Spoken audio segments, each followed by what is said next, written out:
All right, ladies and gentlemen, welcome to the Essential Wrestling Podcast. My name is Karl. This is episode 19, and I got some stuff on my screen. There we go, got rid of it. This is episode 19 of the EWP. This is our 20 years in the making episode. This is our Rock Austin 3 episode, which actually, unfortunately, did turn out to be, to this day, Stone Cold Steve Austin's last match. And God, that match was absolutely phenomenal. My personal opinion, the best of the series. And this is the Welcome Back Shawn Michaels episode. Shawn Michaels took 5 years of WrestleMania off from 14, and he came back at 19 against Chris Jericho in another phenomenal match. An overall great card there. We're going to try to produce the same thing here today. But unfortunately, as you can see, we have no Tyler Adele again this week. Real quick, just want to read you what he sent me. Al, I thought we were friends. You're an a-hole for sharing where I went last. Blah blah blah blah blah blah blah blah. Here's the part right here. I am absolutely burning up down there now. Do you have any sort of soothing or any type of other recommendations to help me out? I personally don't know, so I'm asking you, the EWP universe, if you could. Tweet at Tyler, send him a tweet. There you go. There's his information right there. At Tyler Adele 2, with your recommendations on how to soothe Tyler's pain right now. And please use the hashtag Tyler's butt is burning. He needs our help right now. I can't do it. I've never been in this situation before.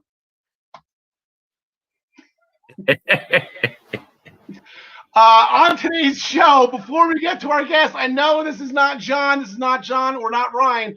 Before we get to him, here's the rundown of today's episode. It was Miro Day on Dynamite. Nice little surprise last Wednesday. Roman Reigns with another dominating performance on SmackDown. The Hurt Business took it to Retribution on Raw. Eric Young and Tommy Dreamer went hardcore on Impact. Ryan Joy will once again, he'll be joining us in the next segment to discuss the New Japan, the G1 Climax is starting, as well as the Ring of Honor Pure Championship Tournament is in progress, as well as the NWA is starting up this weekend. We're getting wrestling back here. You can see his article on the Body Slam Brigade, who goes over all that. It was a great read. Please subscribe to that. We'll get into that more a little bit later. We're going to be making our picks for the upcoming week's matches, which is sponsored by ProWrestlingPick'em.com. Play against your friends, play against the universe, and it's sponsored by MinutesToBellTime.com. You will see all the names and graphics. And I got that thing again. What am I doing here? You'll see all the graphics and statistics brought to you by MinutesToBellTime.com. We're going to main event the show with Finn Balor winning the NXT Championship, regaining the NXT Championship. This is now his, he joins that illustrious list of two-time winners. It's just him, Nakamura, and Samoa Joe. We also have number 28 on my top 30 WrestleMania favorite matches of all time. Ironically enough, it is from 19. So be spoiler alert on that one. There's something soon to come with that. But we're going to curtain jerk the show. Like I said, this is going to be a new face for everybody. But I am excited. We have our NXT UK correspondent, Gary Mehaffey, here from across the seas to talk some NXT UK with us. Gary, how is everything going today? Thank you so much. It's late over there. Thank you for staying up. Well, not a problem to say. It's just turned 11 p.m. here, so you're fine.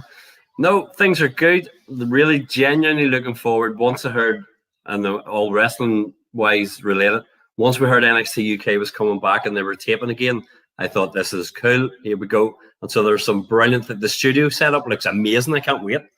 It looks absolutely fantastic what they're doing with Big T Sport and down there. So we're really looking forward to it. It's all been good. I'm looking forward to it too, Garrett, and that's why we're kicking off the show with it. And they made the announcement last Thursday. Something might be a little bit new to us. I know, with American boxing and UFC, and I think we tried to do a Brawl for All, and I think Impact tried to do some kind of Grand Slam.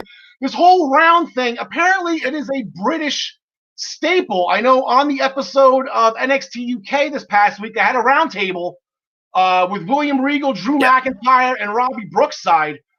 They gave their thoughts on it. Quick thoughts on this coming back and what it meant to you growing up. Oh, it's unbelievable. I mean, when I started watching which was World of Sport Wrestling back in the day, when it was on ITV, when there only were 2 TV channels, and ITV had it mid afternoon prime time, and this was on, and it was a round based system, and I think everybody kind of, when you see it, thinks, oh, this is old school, this won't work. And actually, I really think bringing it back, and as they talked about with Regal and Brookside and McIntyre, when they're twisting it now and adding like the sports entertainment, as they called it, the new style into these 3-minute rounds, it's going to be fantastic. I mean, I grew up with that, with your Dave Taylors and your Fit Finleys and Mark Rocco and stuff, and as Steve Regal and stuff came into it, and even Owen Hart and Bret Hart would have been across back in the day on their TV. Yeah. I mean, it was absolutely fantastic. And a young Davey Boy Smith, like, that's where they were getting their breaks. I mean, his first break over here was Davey Boy Smith when he must have been about 16, teaming with Big Daddy back in the time. I mean, it was like that was his first go, and that's what I grew up on. That's what I loved. And then all of a sudden, WWE came on and replaced it, and it all became the Razzmatazz. But that side of it, the 3-minute round stuff, is absolutely brilliant. It doesn't break the flow at all of the match. It just really helps it build. It's unbelievable. Brilliant. Yeah, I'm looking forward to it. And there's fans, just real quick, just be sure so you know, he's not faking an accent here. He's not from Texas. This is a British accent. He is overseas right now over in England. So we have some legitimate commentators here, some legitimate correspondents. Gary, here are the rules for the Heritage Cup tournament. You said 3 rounds. There's going to be 6 of them. You get 20-second breaks in between rounds. So hopefully, you know, we were talking about this pre-show. That's not going to kill the momentum too much. No. That's a worry for some people. You got to win 2 falls to win a match. Pinfall, submission, count out. A fall is earned, the round ends. If it goes all 6 rounds, if it goes the distance, whoever has the most falls wins. I'm interested to see what happens if there's a tiebreaker with a 0-0 or 1-1. I kind of get a feeling that's how it's going to happen once, I think, in 7 matches. Gary, are we missing anything here? No, I mean, that's all perfect. I actually thought it was really cool when Regal and Brookside and McIntyre were talking. When you listen to Robbie Brookside, he was really saying for the wrestlers, like, use the rounds to build the match. You kind of build it and build it and build it, so that for the fans, you're almost going, right, might it end in 3 minutes? Yeah, it might. But you know what? You might get 18, 20 minutes of what's going here and just completely building, and with the little breaks in between to allow you to go up, bring it down, go up, bring it down. That's what he was saying. I mean, it really was saying that. And as Regal said, for the guys, it's all about their conditioning, because they are potentially going to have to go 15, 18 minutes. And with it being the style, like some of the guys who are in it, with what their style is, it's not like some of the old UK style where it was a lot of mat-based and a lot of holds. There's going to be a lot of flying in this. I mean, this could be 15, 18 minutes of just go, which is just going to be amazing to see on TV. It'll be brilliant. I can't wait for it. You said, we mentioned there's going to be 8 guys competing in this tournament. They announced those as well this past Thursday. Flash Morgan Webster, that's my guy, Noam Dar, right there, the Scottish Supernova. He's going to be my pick. I'm probably going to be dead wrong, but I don't care. I'm going to ride Noam Dar to the end. Alexander Wolf's going to be in it, representing Imperium. He is Walter's right-hand guy. A-Kid, Bomber Day Mastiff, Joseph Connors, who was in the original NXT Championship tournament all those years ago, along with Trent Seven. But then there's those question marks. I have 2 guys in mind, Gary. Okay. Is this finally CM Punk? Well, see, it's actually me. I just don't want to say anything. We have breaking news here on the Essential. Teacher Gary Mahaffey, that's what it is. I'm just going to come in. But in all seriousness, my second, I don't want to spoil whatever. This is just off the top of my head. If this is not Pete Dunne, I don't know who it is. I know. I mean, as I say, I have 2. I don't know, and I purposely, as I said to you before the show, I purposely didn't ask. Pete Dunne is one, because it needs to be somebody of a name. There has been a rumor going around that they want, they're going to try and get Harry Smith to come across and be quite a big thing in NXT UK. But because of how it is at the minute, with all of the travel and stuff, I don't think it's. I genuinely don't think it's him, and that he's coming across. So I genuinely do hope that it would be Pete Dunne. I really do hope. I think it needs to be somebody with enough of a name that the local fans and the international fans who are watching, who will know him from NXT TV, from his time with Matt Riddle and stuff. I think that if it's him, that this could really. And when you look at the 8, like there are some tremendous, like there's some unbelievable wrestlers in that. Like the matches should just be off the chart. Like it really should be. Yeah, we haven't seen Pete Dunne since relinquished half of the NXT Tag Team Championship as part of the Broserweights. Matt Riddle is just something I love. He's Broserweight. He had to relinquish it. Actually, it ended up being Timothy Thatcher. We all know how that turned out. But yeah, I mean, the reason for it is he's stuck overseas. I mean, during this whole pandemic times, he was over there. So everybody misses him. My wife actually brought him up the other day. Where's the guy with the knee tattoo? That's his kind of, she kind of forgets names every once in a while, but she'll describe a guy. Actually, no, I believe she described him as the guy that wears the belt in his mouth. I'm like, what the hell are you talking about? But we all miss Pete Dunne. I mean, and I think we got robbed of Pete Dunne versus Matt Riddle because of this. And I've been wanting that, Pete Dunne's vicious with fingers. Imagine what he can do with toes, He is he is unbelievable. I do have to say, I've seen him live a few times, and he's brilliant on TV, but when you see him live and you just go, you are the man. Like, he is unbelievable. He's just fantastic. Now, I do hope, I have to say, if I'm picking, my fingers are crossed for Flash Morgan Webster, who is, again, is unbelievable. So I'm pinning my hopes on him.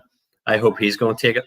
I have a sneaking suspicion Alexander Wolf, just so that they could do Alexander Wolf holding that from Imperium, and then maybe if Walter keeps the belt, that you've got the two of them kind of might mix it up at some point down the line. But if I was a betting man, I'd go Flash Morgan Webster. So okay, so I got high hopes for Pete Dunne, but my money, I don't mind losing it if I'm betting it on Noam Dar. I mean, that guy, he's just going to be so obnoxious if he wins that thing. It's going to be absolutely hysterical. And speaking of Walter, the last time that we saw NXT UK, it was way back in April 2nd to be exact. It was a Thursday. It was the Thursday before WrestleMania, so it was actually kind of fun going back, rewatching that, and then seeing the pirate ship. And hearing that song by The Weeknd, that got me so pumped up for that show. And then to just realize what they did to pull off WrestleMania, that's one thing. But that show, it was a quick 3 matches, because that battle royal was absolutely phenomenal. It really was, and like obviously with them replaying it again this week, like the last sort of 10-15 minutes of it, and when you watch that again, you just go, you could see the crowd being into it. But as it just built and built and built, and having Ilya Dragunov when he won it, like he against Walter is gonna be just like, I am the world's biggest Walter fan. I think he is amazing, and I actually know WB. I know Hunter loves him. He would want him across in NXT full time in the States. He just doesn't want to go full time to the States. Yeah. He wants to stay here. But like their match, like seeing that battle royal, and then the last as the 4 guys closed that off, like with Tyler Bate in it, and he's another one. Tyler Bate is just like unbelievable. Like to see the way it was all finished off, and you could see, actually it was funny because obviously Shawn Michaels has quite a big hand in NXT UK. Yeah, and you could see from the finish of it when Tyler Bate was doing the old skin the cat, and he was starting to come up over the ropes, and Dragunov then hit him with the torpedo Moscow and put him down. It was like, you could see Michael saying this would work, go out, hold on, pull up. So the finish was amazing, and so considering obviously that was being built, that would probably be, the match would have happened by now. So considering that we're 5 months down the line, the fact that people are still going, oh my goodness, this is going to be an amazing match, is a testament to the 2 guys and how good they are. So. Yeah, 100%. And this hasn't been easy for Ilya Dragunov. I tell you what, just in that battle royal alone, it was 20 guys to begin with.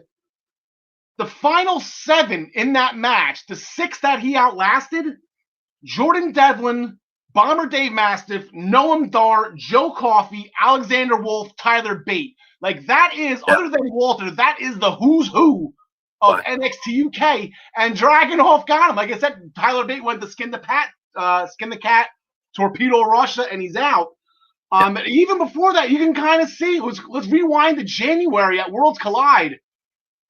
They could have put anybody against Finn Balor on that card. Joe Coffey, like I said, all the guys I just mentioned, Joe Coffey, Alexander Wolf, Tyler Bate had a match, but they went with Ilya Dragunov to go against Finn Balor. So it seems like they're very high on Ilya. Well, they really are, and rightly so. I mean, he is a phenomenal talent, and he was one of these guys actually at first, even the like of A-Kid, who hasn't had much chance. I mean, A-Kid's amazing, but for Dragunov as well, I thought, okay, they're bringing him in. He has like a cult following, but will it transfer to the main sort of fan base? And boy, has it ever! It really has. I really think that people will get behind him massively. It's a weird time when we're cheering for Russians, Gary. Let me tell you that. Nikolai Volkov, Nikita Koloff, Ivan Koloff, Ivan Drago. Ivan Drago. We're rooting for Russians. What is going on here? So that's going to be, whenever that happens, I'm going to be excited to see it. I can't wait. Ilya Dragunov challenging Walter for the NXT UK Championship. On the women's side, actually, there were two matches on that last episode. One was the return of Xia Brookside, and that's my girl. The daughter of an NXT trainer, and she's in love with the business. They were saying she took time off to train. She's back in there. She had a nice win over Amal. And then in the other one, which is what we're going to lead into for next week, it was Kaylee Ray. She teamed with Ginny, and they defeated the team of Piper Niven and Danny Luna. And it stemmed right into the feuds right before we left. It was Piper Niven going after that belt.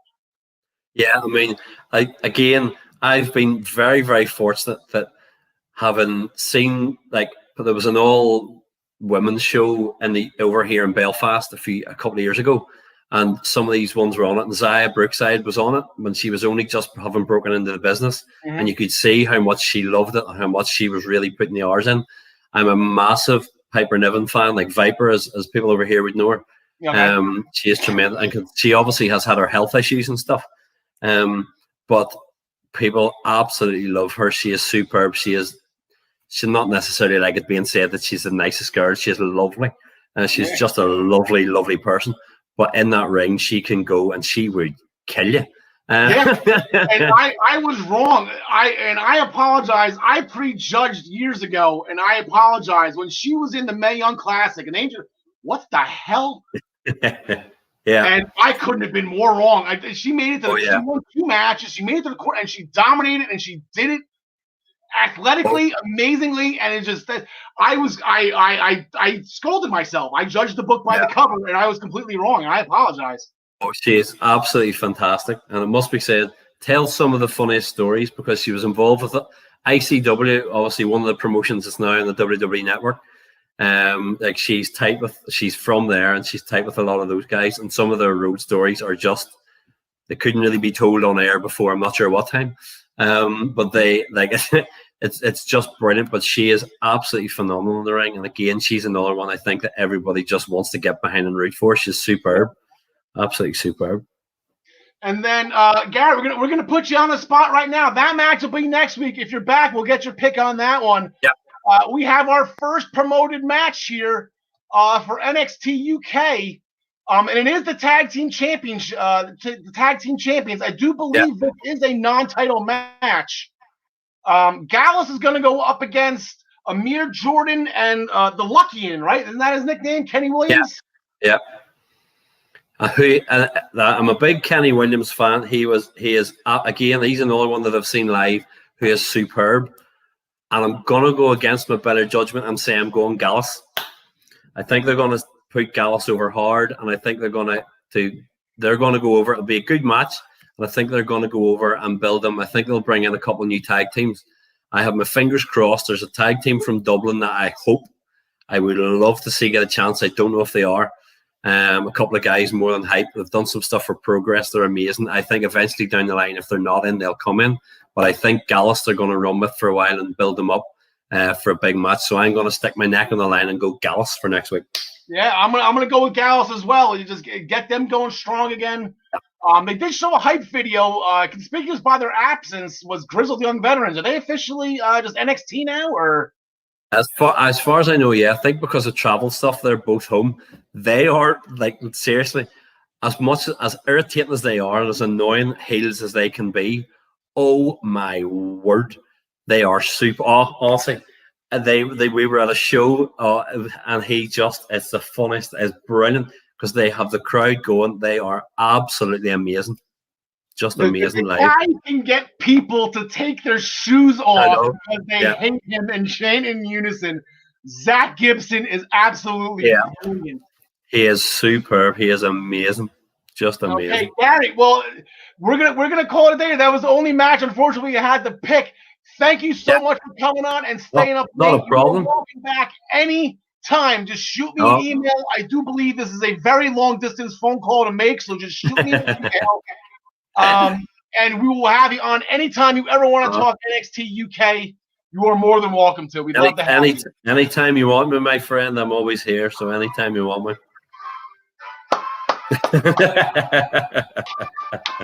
Gary, thanks a lot, pal. Have a good night. No problem, buddy. Thank you. See you later. And Ryan Joy, out of default, you're going to get some Bulldog music too. And thank God for public domain. Because we can actually legally use that song, Rule Britannia. I believe I looked it up. It was 1924. It was originally composed, I believe, for the British Navy. And their copyright expired. So. Free for you. We can use it. We can use that. We can use that. We can use Pomp and Circumstance if we ever want to. And I do believe Jerry Lawler's theme is popular. I believe that is some other type of British song there. Hey, so I'm with you. Noam Dar, I think. Noam Dar, Alicia, like he was gold on Raw for the short time he's on before he was injured. He was absolute gold. All right. Gary, I got to change your nameplates here. Ryan, we're going to go from the NXT UK. We got a lot of stuff in your direction here. We'll start off with New Japan Pro Wrestling. Real quick, we have new junior heavyweight champions, tag team champions. I believe you had that right. I believe you had Kanemaru and Desperado. Yeah. As sort of predicted by me last week, giving myself some credibility. Coming off of that summer struggle show where I got no matches right. I'm glad I could call this one. They dominated. Got that good victory over Hiromu Takahashi and Bushi, and they're your new junior tag champs. They've been tag champs before. So. Oh, have they? Okay, gotcha. I didn't realize that was their first time. It just seems like with that division, if there's no Yo and Show and there's no Young Bucks now, I mean, it seems like they were champs forever because they were just untouchable as junior. I mean, let alone, in a normal wrestling match, if they're wrestling their weight class, the Bucks are just untouchable in that division. Yeah. So that was great. Okay, so good call by you, but we're gonna go right into it. Like I said, the biggest tournament in professional wrestling, the 30th edition of the G1 Climax. 10 guys, 2 blocks, 18 regular shows, and 1 final, all in 30 days. Round robin. It's gonna be incredible. It is absolutely incredible. We're gonna look at them. We're gonna look at the blocks real quick, Ryan, because you got these. You did these graphics perfectly. This is absolutely amazing. So here goes the A block. I'm gonna remove the New Japan logo so we can reveal Will Ospreay's head. There we go. Look at this block.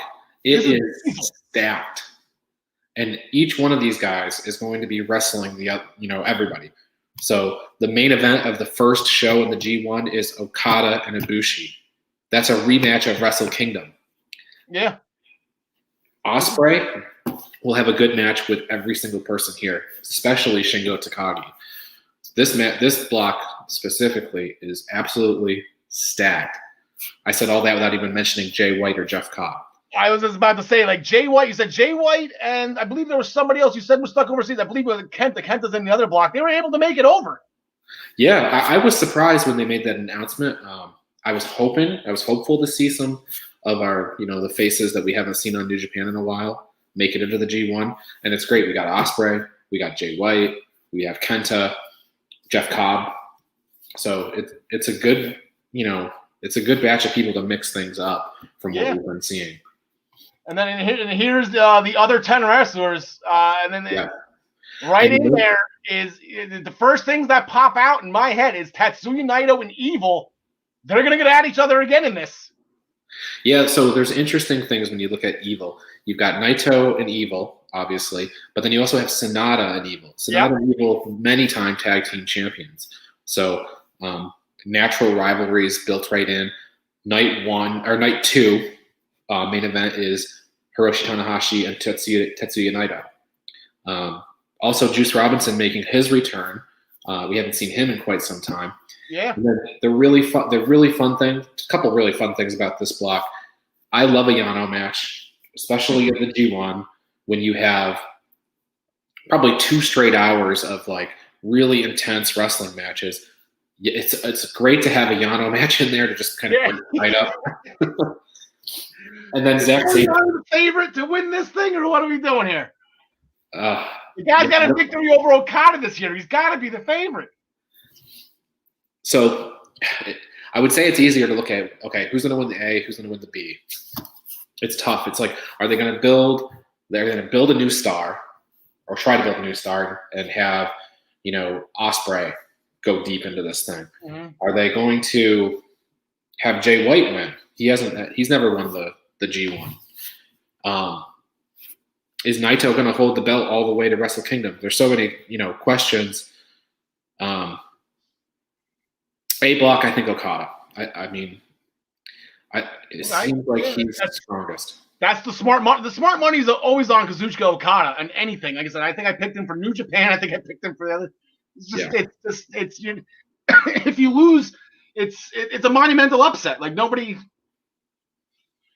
And I think Naito is going to win the B block, but not the finals. Okay. So I guess I'm going to pick Okada all the way. And that'll him winning by beating Naito will set up a Wrestle Kingdom match really well. Yeah, and like I said, he's got the winner of this tournament gets to challenge for the IWGP Heavyweight Championship at Wrestle Kingdom. For those scoring at home, that is their version of WrestleMania. That's normally 80,000 people in the Tokyo Dome on January 4th every year. It doesn't matter what day of the week it is. It's always on January 4th. I believe last year it was too big for just one night. They put it on the 5th as well. January 5th is my birthday, so nice. There we go. I hope they do two nights again. It's a good present. So okay, Okada versus Naito, and then the rematch at Wrestle Kingdom. I'll go with Evil and Okada as the final, right? Evil's in the B block.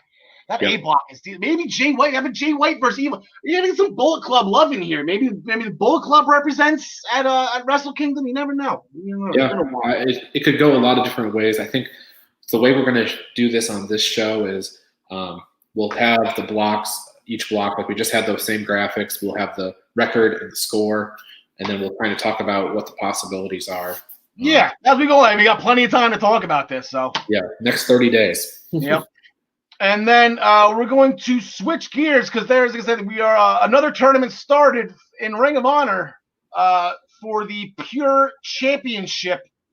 The tournament had some rules. There was 2 matches over the weekend. Here are the updated brackets, and you're right on point right now, Ryan.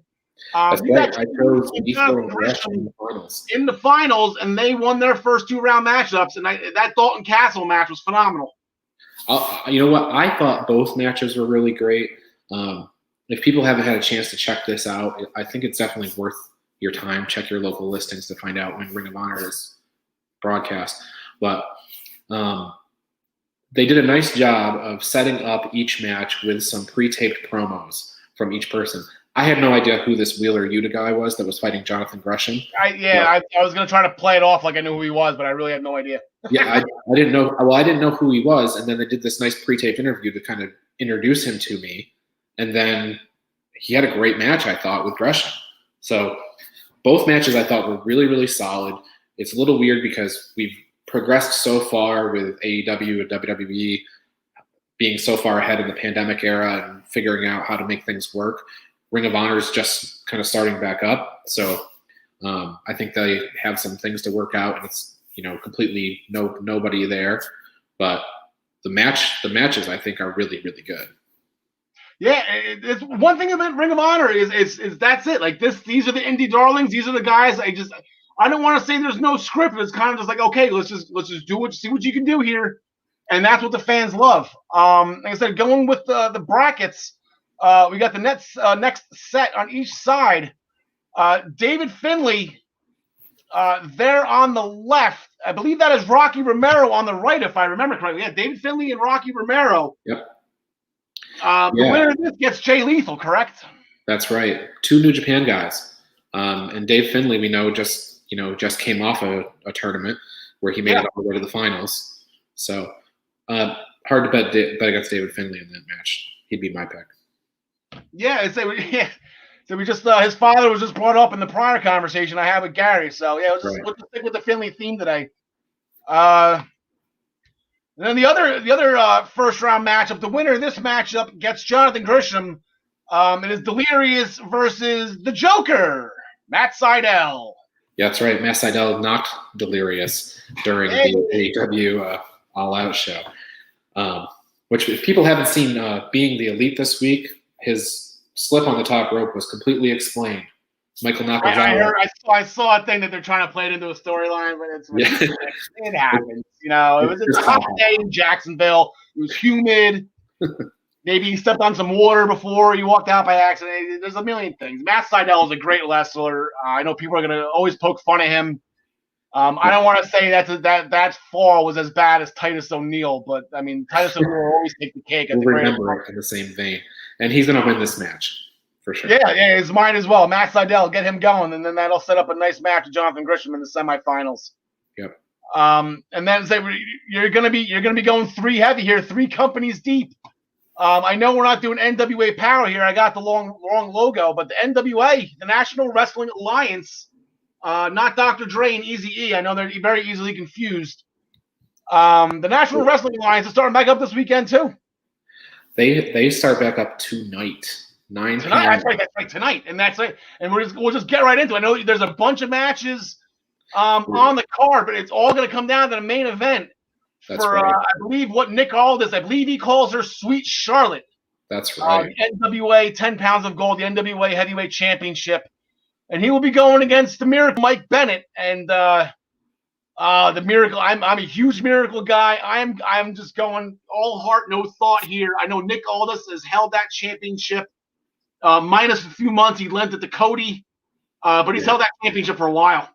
He's had that belt forever. I think the consecutive run right now is approaching 600 days. If it didn't just surpass it. But that was years ago too when he dropped it to Cody for that hot minute, just so Cody can run around with it in Ring of Honor and New Japan for a while. Yep, but yeah, Mike Bennett, who is coming off his release from WWE, he was Mike Kanellis there, and he has something to prove here. You know, he did a really honest promo that NWA put out on their YouTube channel, and you know he's got to refine himself. He loves pro wrestling. That's what this match is about. Yeah, and I saw Mike Bennett from Ring of Honor through Impact. I loved his stuff in Impact. I just even when he got away from the whole thing with Maria for a hot second, because I know it came back because she got pregnant towards the end of their run in WWE. But his run on 205, like he was fitting in nice with those guys. Sure. Yep. And it's just like, the guy can wrestle. I can't. It just blows my mind how they couldn't find something more for him. But I guess Vince is he loves the big guys, and unfortunately Mike Bennett is a little bit on, I guess, the smaller side. I don't want to get into an Adam Cole conversation yet either. Well, I think this match will be good. I mean, that's what it comes down to. I mean, 100%. The NWA has something to prove, right? They're doing this on a pay-per-view model, so they're not going to. They have confidence in this match because they'll have a curiosity factor tonight where people will buy in, but they've got to keep selling these things. So it should deliver. All right, so who's your pick? Who do you got? I said I got the Miracle. I believe in miracles. I'm going to go Aldis. I'm not. I know there's no points on the line here, but it's not. But still, it's I don't know. Yeah. But also on that show tonight, Camille is wrestling tonight.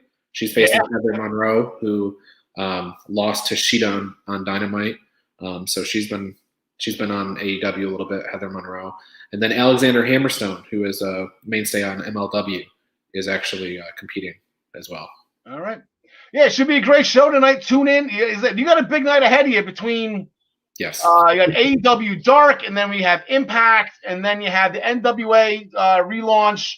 Most importantly for me, I gotta skip it all.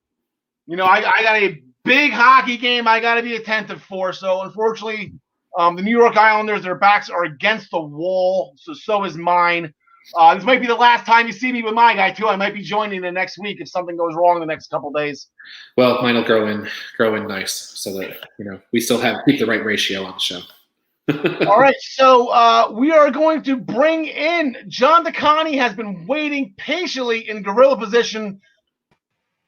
There he is. Unfortunately, the living legend, John DeConnie, the first ever PWP champion of the world, or of the internet, or of New Jersey. I don't know what you want to call me. Take that off. Yeah, so we kept you hanging so long. How are things today? Always glad to see you. We didn't forget about you. Yeah, no worries. Hey, Ryan did the job last week. He had to wait for us to stop blathering for almost 90 minutes. So, by all means, this was nothing. Good to be with you again. And I believe there's John Smith. John Smith, he's unfortunately not able to be with us today. He has some parental obligations. Might make a last-minute surprise entrant at the end. We're saving NXT for last for him.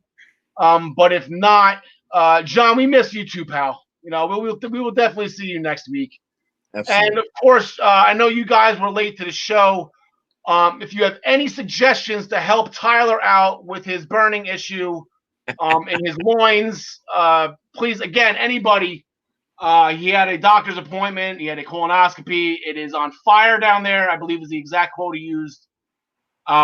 Please tweet Tyler Adele at Tyler Adele 2. Apparently the first one was taken already. and use the hashtag Tyler's butt is burning. I'll reach out to my father. I'm sure he's got some ideas for us. That's right. Yeah, it's John, your father's a doctor. This will work. So, fun little thing.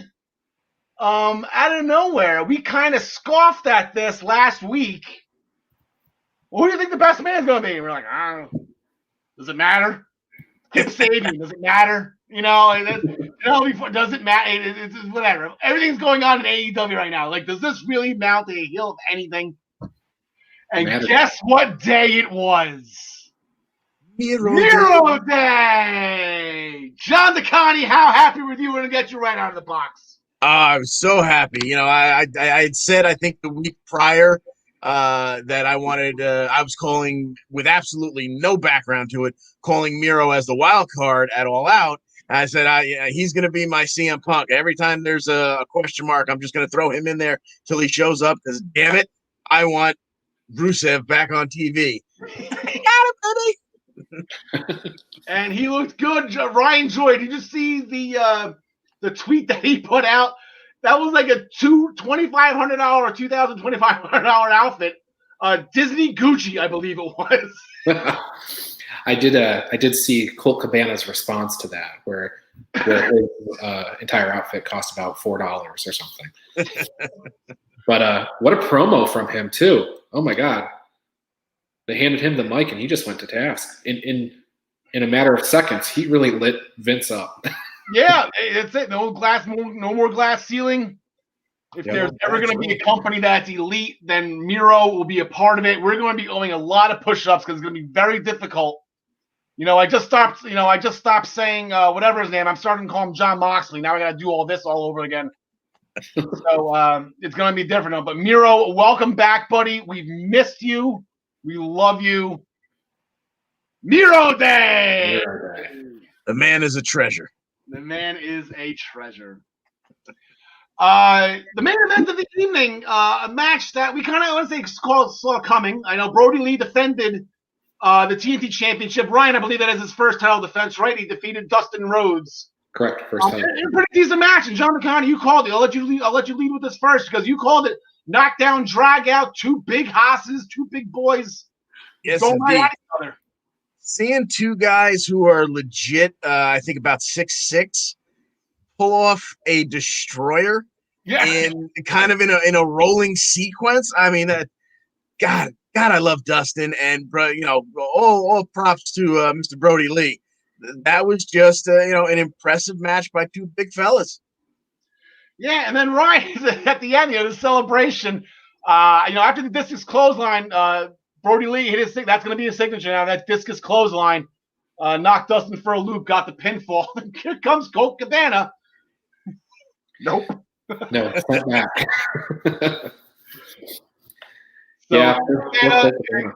I'm sorry, what was that? I just said poor Colt Cabana. Yeah, well, you know what? If it's not going to be Brody Lee, it's going to be me and John Smith because, let's say Colt Cabana is still responsible for our perfect pay-per-view being destroyed last Saturday for All Out. So, the opening contest, very, very phenomenal contest. Jurassic Express and the Lucha Brothers knockdown, drag out.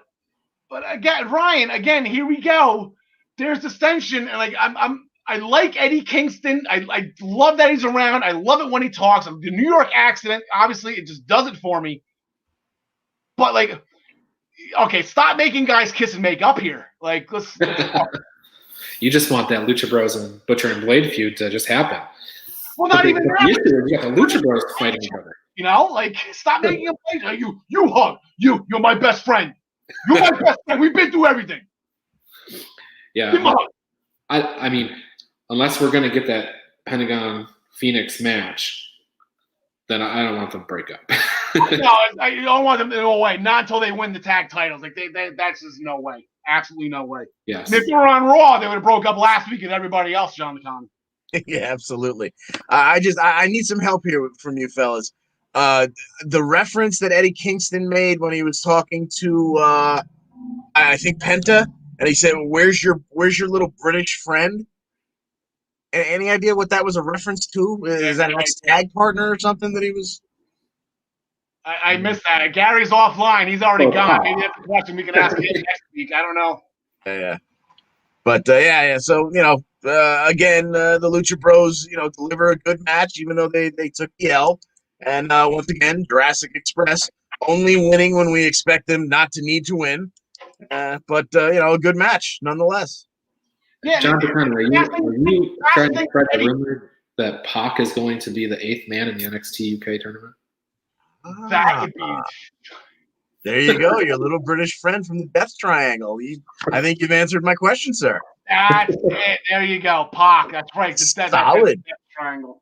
And we talked about him in the pre-production too. We talked about the trio. That's right.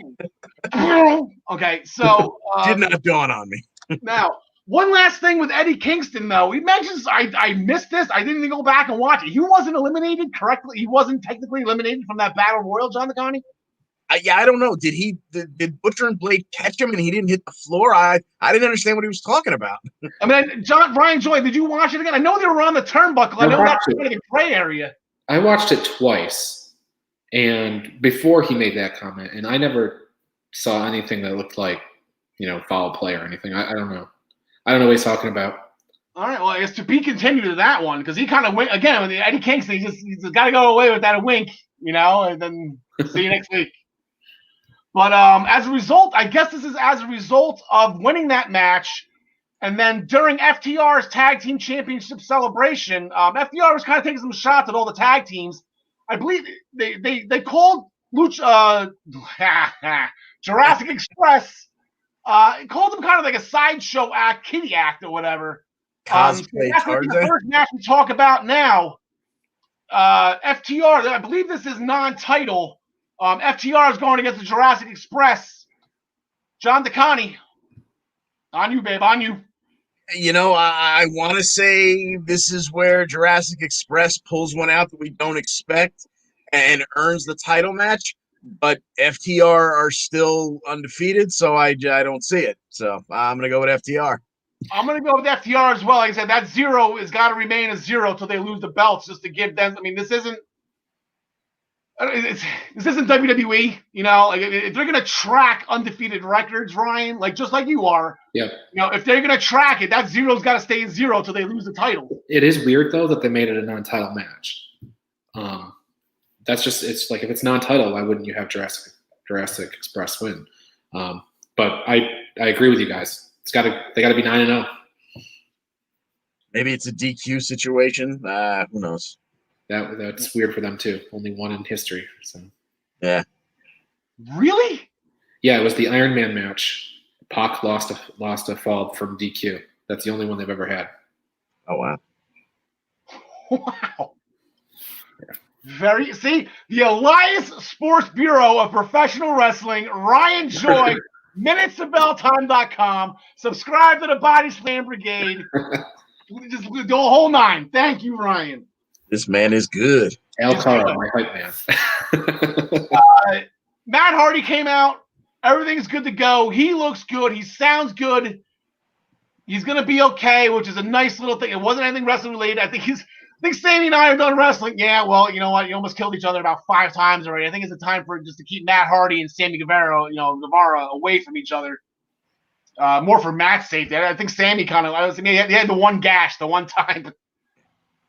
Compared to what Matt went through between the chair shot to the head and the concussion. But, Matt's going to be okay. Matt Hardy will not die. I believe that's been his phrase for about 15 years now. So, good for Matt. Thank you. We love to see you. Glad you're okay. Orange Cassidy had his first match post Mimosa Mayhem, Ryan Joy, against the guy that hasn't been on Dynamite in a very, very long time. And I was so happy to see Angelico back on TV. Yeah, TH2 has been they've been on Dark a little bit, but mostly in singles matches. They've only had, I think, one tag match since they've been back. Those guys are fun to watch. They're awesome. Lucha Underground graduates right there. That's where I know Angelico, and that's where I know Jack. They weren't a tag team in Lucha Underground. Well, they didn't have tag teams. They had trios down there. But Jack Evans was running around with Johnny Mundo and PJ Black in the Worldwide Underground. Jack Evans fit perfectly in with those two. They're fun to watch. So John DeConnie, post-match, after Orange Cassidy hit the Superman punch, Santana and Ortiz came out. They started beating up on Orange Cassidy, which led to the Best Friends to come down. Santana and Ortiz hit the high road. Long story short, they had a conversation. And we have a parking lot fight, which is going to end the feud between the Best Friends and Santana and Ortiz. I believe it was the Dynamite before All Out. Santana and Ortiz got the win. I think, weren't they wearing those Yankees pants or jumpers, Wompers, whatever you want to call them? Yeah. So, John DeConnie, who do you got in the parking lot fight? Or is there even going to be a winner? And does Trent's mom have a new car? that was my angle right there. For the virtue of Trent's mom's minivan, I'm gonna go with Best Friends. Ryan Joy, who do you got? I picked Santana and Ortiz last time. I'm gonna pick them again this time. I just think they need to get a string of wins together and go for those tag titles. They have not had an opportunity yet. No, they haven't, and I think Santana Ortiz versus FTR would be absolutely amazing, and John Smith would love a little heel-on-heel action right there. I'm not sure. Is that Santana Ortiz? I know this isn't WWE. I just made that point, but I feel like this is the buyback and win. I think Best Friends were made to win this. They're motivated now. Like Santana Ortiz before, they were on the offense. They were the aggressors. They were the one bleaching and destroying cars and whatever. Yeah, could be happy ending. Now, I think the Best Friends get the final nail in the coffin here, so I'm going to go with the Best Friends on that one. They had 2 interviews during Dynamite last week. One was Hangman Page sitting down, and he was dejected, very upset that they lost the tag team championships. Don't worry, Kenny and I will get back together. We'll work it out. We're the greatest tag team in the world for 100 and whatever days. We're going to be okay. Then you fast forward to an interview in the ring with Kenny Omega. I'm done. I'm going on singles action. So it doesn't even lead to a Kenny Omega match. Actually, Hangman Page is going to be up first. Ryan Joy, he's got Frankie Kazarian of SCU. Hangman Page 1-0 this whole entire time. What were they? 17-0 as a tag team. It's going to be his second singles match of the season. He only got that one victory recently too against Allen Angels. I was shocked when I was doing those stats. I'm like, wait. Did I have him coded as somebody else? Like, what's going on here? Yeah, one singles match all year, victory over Allen Angels. his second singles victory is against Frankie Kazarian. Yeah, it's tough to. I don't see any interference yet from Kenny Omega. I think this is I guess Sean Nakani, what they call in the wrestling world a slow build. Very. John Nakani, I believe you're. Oh, yeah, well, you got muted. Oh, There you go. That was on me. I had somebody knock on the window. So, yes, definitely a very slow build, as this whole thing has been. Like I've been saying from the beginning, I don't think they knew what they wanted to do in breaking them up. I'm not sure they still know what they want to do, and eventually getting around to, God willing, putting them together in one-on-one. So anyway, I'm gonna go with Hangman in this match against Kaz. I almost hope that he loses and it circles him down darker and darker and sadder, but I think they're gonna give him the win here. Yeah, completely agree. I gotta start this off. Slow build. I'm very excited for the Omega singles run, though. Yeah, I think that's what everyone's looking for. And I said if he's starting to turn into the cleaner, Bull Club Kenny, it's gonna be a lot of fun. So we joke around, we poke fun at the stars and everything, but we're not really taking shots at Kenny Omega at all. Like, he's phenomenal. So please don't take what we're saying the wrong way here. When Kenny Omega all of a sudden has a 53-star match, it's not like, kind of poking fun at Uncle Dave and not Kenny Omega. Well, when they announced that Dynamite upcoming that has just one match on it and it's Kenny Omega, it's just going to be a 2-hour match. Yeah, exactly. I'm fine with that. Jake Hager defeated Sonny Kiss and Joey Janela. We are not getting the Chris Jericho versus Sonny Kiss feud that we had hoped for. Instead, after the match, Chris Jericho saying they're going to go for the tag titles. Maybe we should have put this first ahead of that Best Friends versus Santana Ortiz match. You have two teams in the inner circle going for the tag team championships. I don't know, but they're going to continue their journey next week as they got the private party. Ryan Joy, who do you got? Yeah, inner circle. I mean, it's too early for them to lose. Don't mean to be so brief about it. Sorry. Yeah, I don't know where that's after the time. I lost the time on. I lost the clock on the show. I'm like, wait a minute, oh my God, I was going off there for a second. John DeConnie, who do you got? Yes, well, as brevity is the soul of wit, I shall be brief. Jake and Jericho, baby. Yeah, there's no reason to say that they're going to go on that tag run, and now it's right when we weren't complaining. We don't complain with Kenny Omega out of it, but in a tag team division like that, the complaint is, why do you need two singles wrestlers as a tag? And we finally got over it. Yeah. And then 3 days later, we got two singles wrestlers teaming. We're going to go for the tag. Son of a. I mean, we all think it's going to be Jericho and Hager, but what a win for Private Party it would be, right? If they just stopped it right there. Yeah. They just stalled this right away. That'd be an incredible win for Private Party. Technically a win for Santana and Ortiz. Yep. Yes. Nyla Rose defeated Ty Conti with a beast bomb in Ty Conti's, first official singles match as an AEW elite wrestler. Fun thing I saw on Facebook. I can't believe they're burying Ty Conti again. Oh. You lose one match and you're buried. To a former champ, no less. I know, right? Like, this is freaking, just relax. Everyone just needs to relax. Losses, okay, just relax. Most matches have a winner and a loser. Yeah. When you see a match, even more bad when they don't. What would they say about Nyla Rose if Tay Conti had defeated her? Yeah. Nyla Rose attacked Tay Conti after the match. Here comes a Shida with a kendo stick. And it looks like we're circling right back to Shida and Nyla Rose again. This time, Vicky Guerrero will be involved. So hopefully Shida can weather this storm. Also, MJF will be in action. We'll put his beautiful face up there. Look at that smirk. You really just want to punch him. He's got that, he's just a natural heel. You just want to punch him in the face. Very punchable. He fired his whole campaign, minus Wardlow. Wardlow kept his job. They kind of got into it. Did not realize Wardlow was not an AEW wrestler. Didn't realize he worked directly for MJF. So that's interesting. And then a match, I guess, sticking with the women's division that I didn't know was happening until a couple hours ago. But here we go. Thunder Rosa and Evil East. We're getting some more Thunder Rosa again, and she's putting the women's championship on the line. Her NWA Women's Championship against Evil East. Ryan Joy, as our senior NWA correspondent, this is your championship. This is your jurisdiction. Who do you got?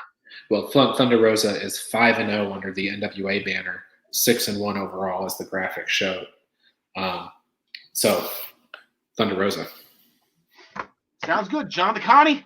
Yeah, as much as I'd love to go with La Sicaria here, I'm going to say that Thunder Rosa retains. Yeah, I'm going to go with Thunder Rosa as well. But the wild card and all this, Diamante is probably going to be lurking around somewhere. I mean, I don't know. I guess the NWA is kind of known. Like I said, we just had that conversation. Nick Aldis dropped the Ring of Honor, the NWA Championship on Ring of Honor, so Cody could, tour the world with it and whatnot. I don't think I can't imagine this being the same situation. Yeah. So that will put a bow on AEW. It's going to be a great show on Wednesday night. We'll fast forward through the week and make a stop last night on Raw. A lot of stuff went on last night. It was a great show, but then a lot of stuff went on. Cedric Alexander and Ricochet, they had their rematch after they said they botched an ending. That Ricochet kicked out at 2, but the referee counted 3. They botched another one. Don't worry about it. We'll get to it later. But what a lumbar check by Cedric Alexander, John DeConnie. Wow, did Ricochet bounce high? Yeah, and I'm going to go back to the well again and say that reminded me a little bit of the way RVD takes a DDT where he seems to spring straight up from his neck. The Ricochet, wow, did he go for a ride on that lumbar check? Yeah, sold to the man in the black and gold tights. Indeed. So Cedric Alexander got the win. Retribution actually spoke again.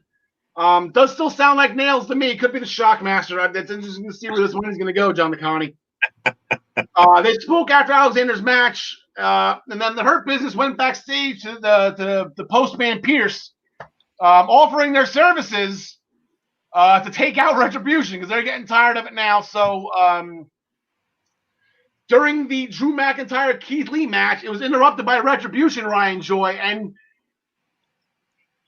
Rudy, get the Hurt Business out there. Like, I'm sitting there, it's like, where's the Hurt Business? Get the Hurt Business out there. They said they were going to come out and do this, and that's how we ended the show. Here comes the Hurt Business. The best part is the Hurt Business comes out looking like $1 million, right? They are all wearing suits and ties, and that is the gear they fight in.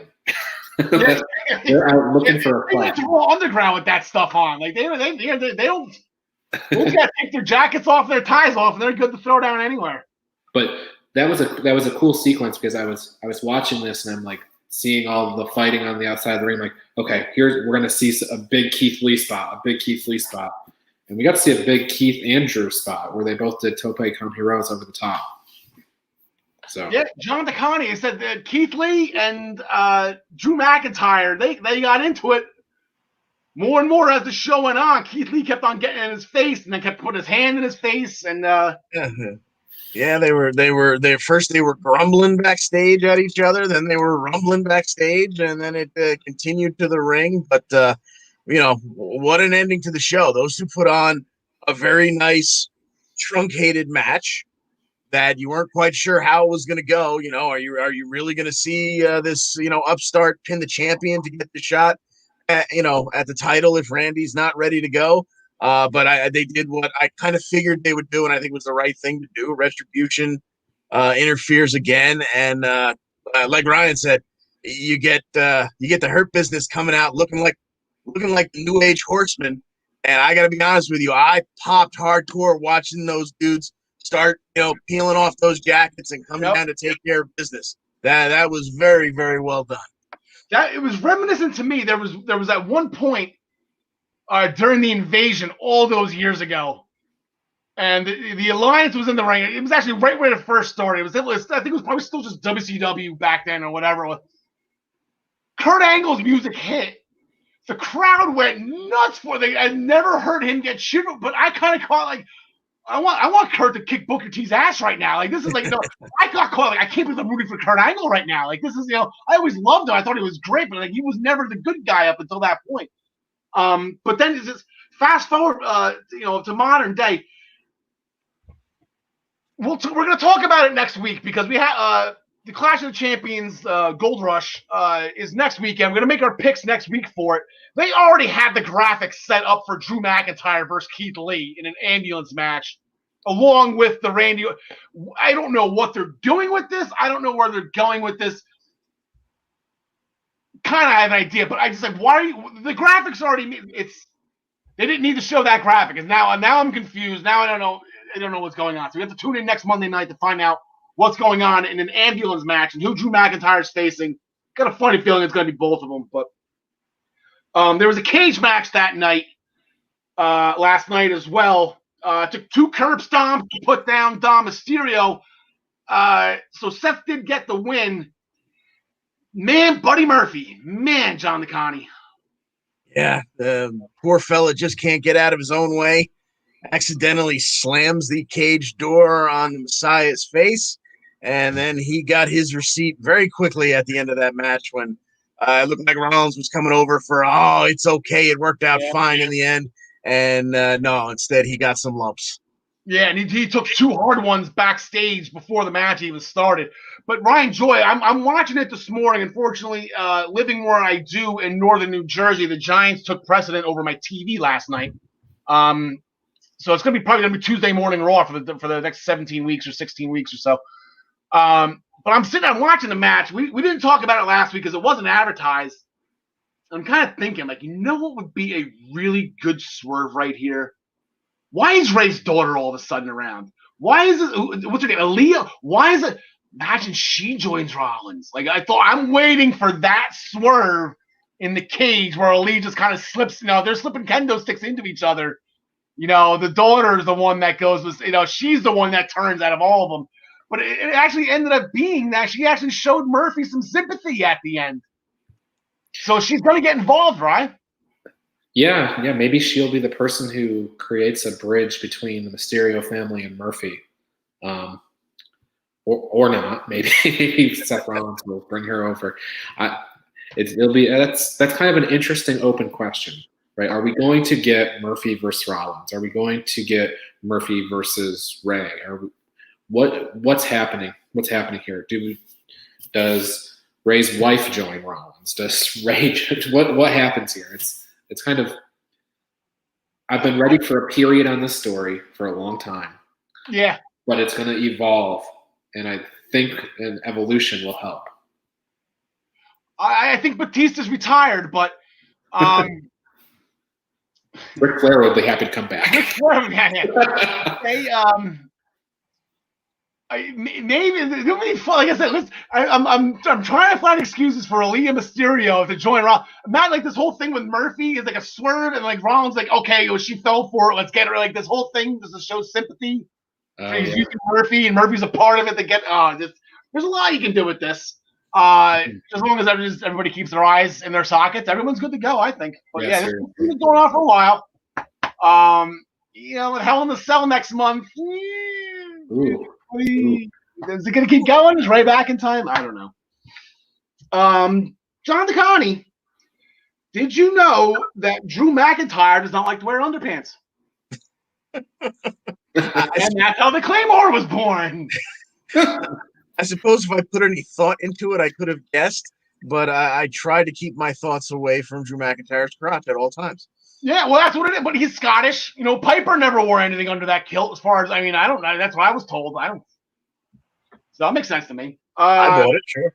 Yeah, Bobby Lashley defeated Eric of the Viking Raiders with a full Nelson. Looks like Ivar's going to have surgery.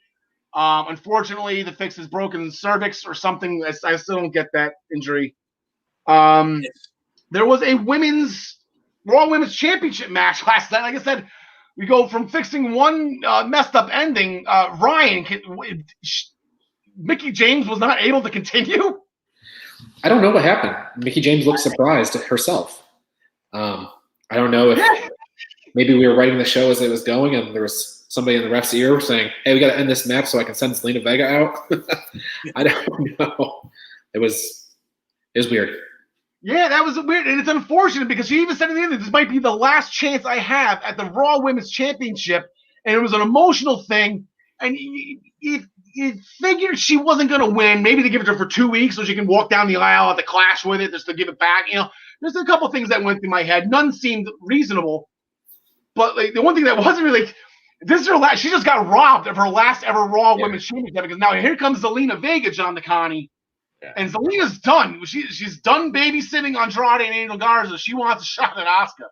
Yeah, well, to roll back just a couple seconds there, as I was doing my last minute homework, trying to see if there were any new breaking rumors or news, I did see an article that said, I guess Mickey sold one of the last moves so well that someone watching on a monitor went to the ref's ear and said, just call it a match. So it wasn't Asuka or Mickey's fault, and it wasn't necessarily the referee's fault. It was someone in the ref's ear, and because it wound up looking so botched on TV, apparently they are going to run it back one more time, let those two have the match that we had hoped for, because that match was less than I would have expected out of both of them from start to finish.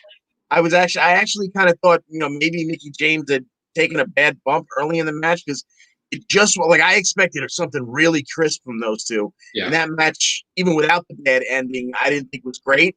So I'm really excited it looks like they're going to get to do it at least one more time. I thought there was a lot of back and forth with that match. I was kind of actually happy with that match. But I guess I'm the easy critic here. And by the way, John, shame on you for reading internet articles. Oh. Nick Aldis said on a tweet that morning, and he said, when Mickey wins the Raw Championship tonight, we'll start the 20 Pounds of Gold podcast. So nice. We'll get another shot at that. And for Steve Kroger, here's what happened on the rest of Raw. The Street Profits won the championship match against Cesaro and Shinsuke Nakamura after Angelo Dawkins, not Montez Ford, it was Angelo Dawkins that hit the splash, the cash out splash on Cesaro for the win. Kevin Owens defeated Aleister Black with a stunner, which I was excited for that matchup. I got excited for. Like, yes, put these two in there. I apologize for fasting forward. I'm gonna be running low on time. The lights flickered. Aleister Black got distracted. Stunner and done. Look for that to get run back as well. The Riot Squad defeated Natalya and Lana, and that was the match. That was their final tune-up match for Night of Champions. They will be challenging Shayna Baszler and Nia Jax at Night of Champions for the Tag Team Championship. And then Braun Strowman showed up, and this is not the quarterly thing or whatever. He just wanted to fight and Raw on the ground. Shane wasn't going to stop him. Shane was excited to see him. He went in there, but apparently Shane did something very Raw Underground, like stopped a fight and was going to wait to promote it for next week. So we're going to get Braun Strowman and Dabba-Kato. The two big hots. You can see Strowman the entire time was in there. You can see Dabba-Kato in the back of the TV. And like, okay, this is going to be nuts. This is going to be nuts. And then they, to be continued. Kind of like a draw in an Iron Man match.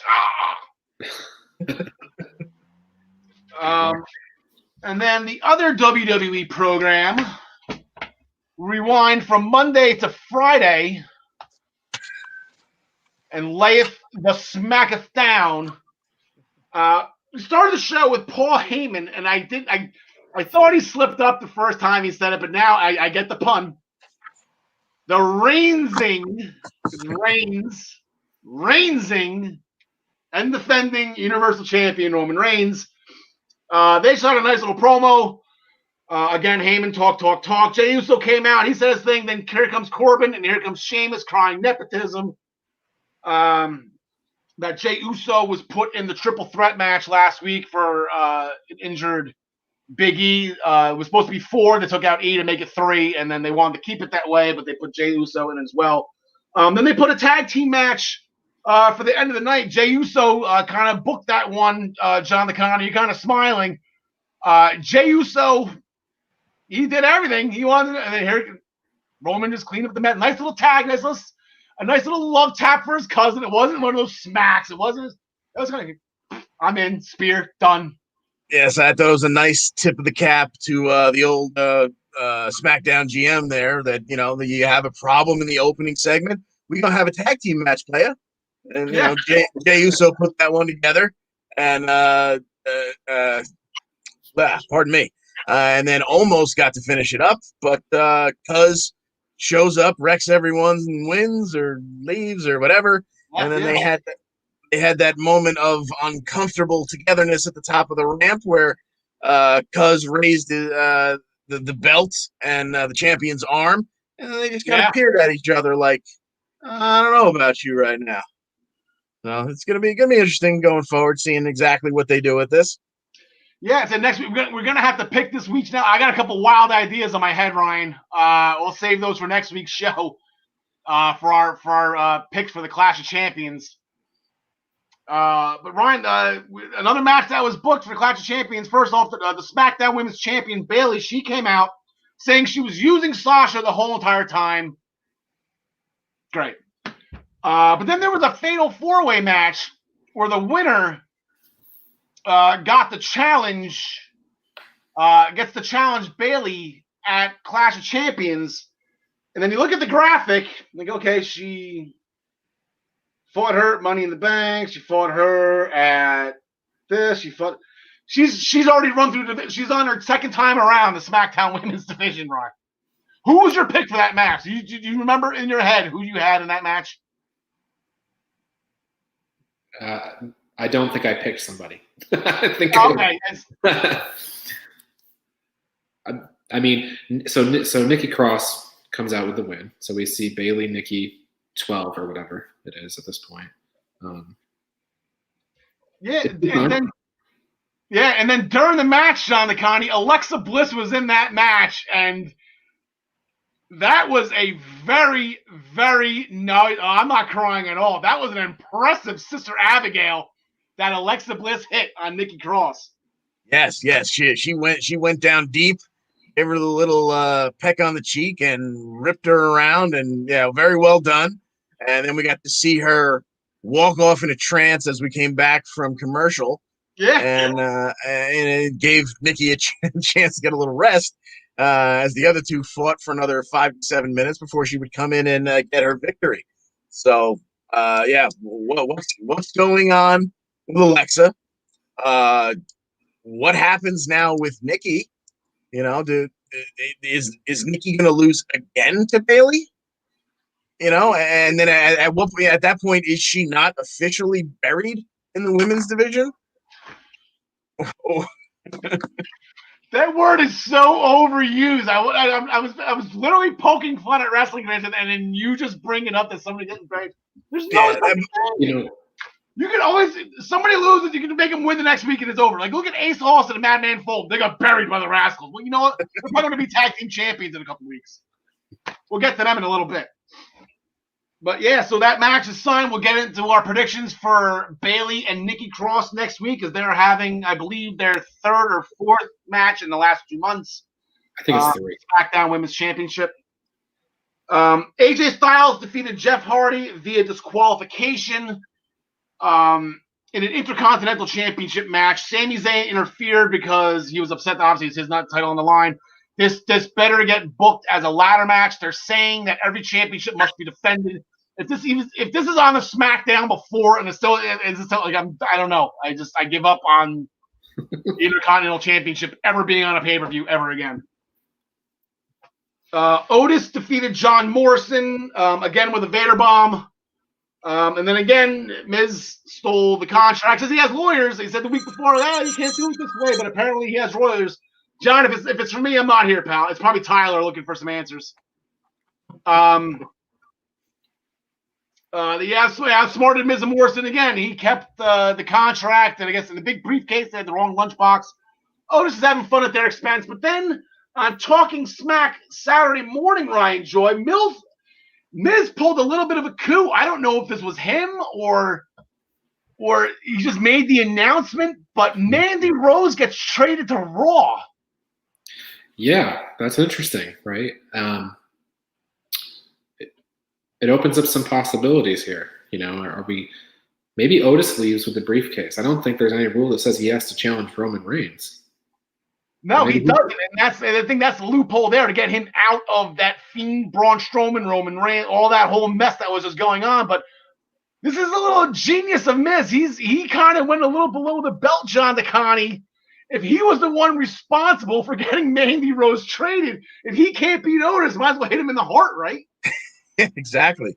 I mean, is there any more heel tactic in the history of heel tactics than I can't outsmart you and steal your contract, so I'm gonna make your girlfriend go away?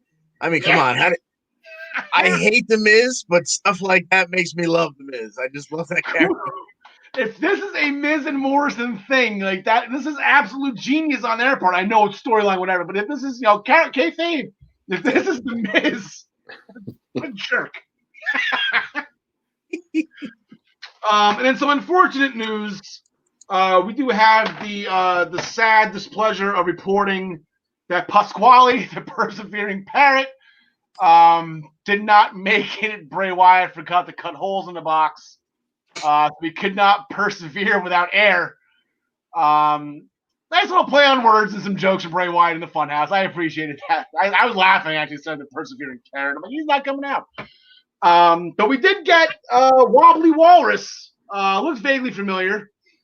So it seems that Wobbly Walrus guy.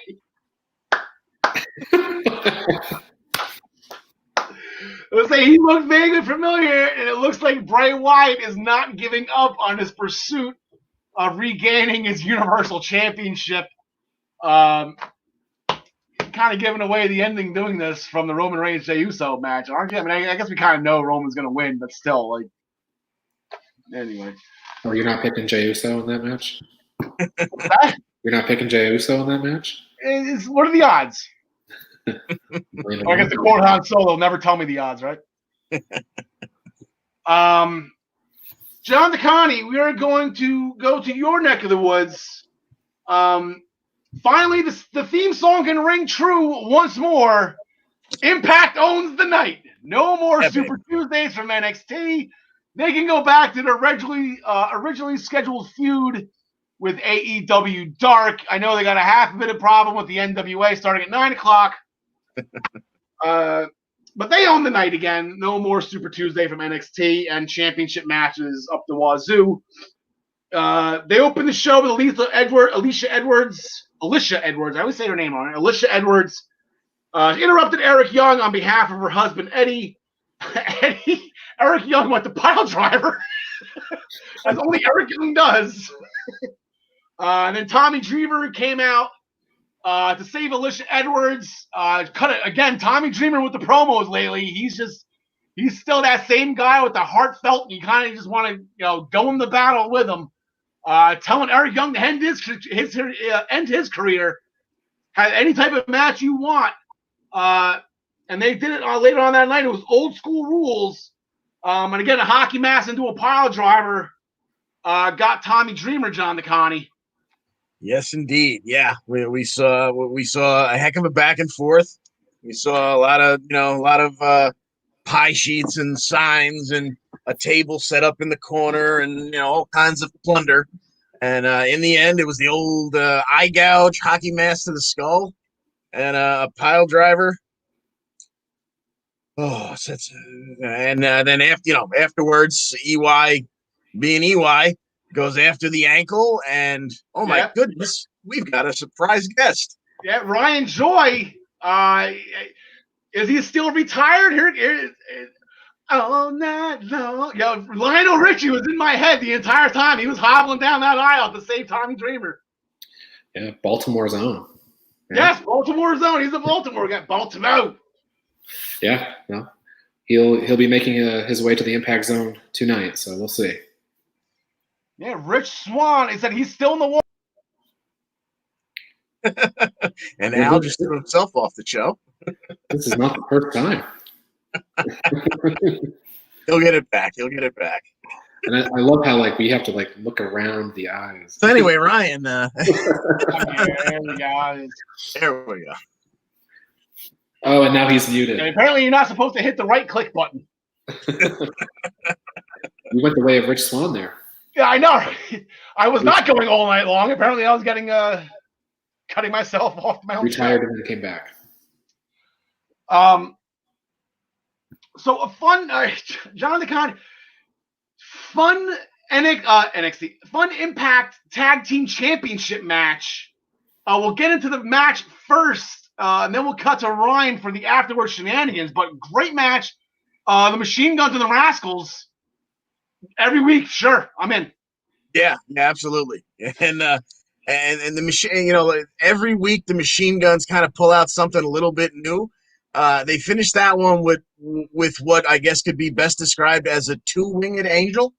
A two-man, stick-em driver there. And, I mean, Jesus, play this as many times over and over as you want because I can't get enough of it, especially the Machine Guns. Yeah, I have written down on my notes, great double teams by the Machine Guns on Wentz's knees. They just worked him over. Wentz probably stayed in bed on Wednesday, and that was tough. But then here comes the hashtag bleep show, Ryan Joy. Here comes the North. Then here comes Madman and Ace, and then here comes the Good Brothers. And the funny thing is, you see, you got 4 teams right there. You got the Machine Guns, and then you got the North who want their belts back. You got Madman and Ace, whatever. And then the Good Brothers came to the. So I'm kind of thinking, like, man, the Rascals, man, they just got figured out of this real quick. And then here they come. So they jump on the button. We got a 5-team bleep show, Rye. Yeah, and it's so that I think what they're trying to show us is, hey, we've got a pretty deep. AEW is not the only show with a deep tag team division. Here we got 5 teams in one angle.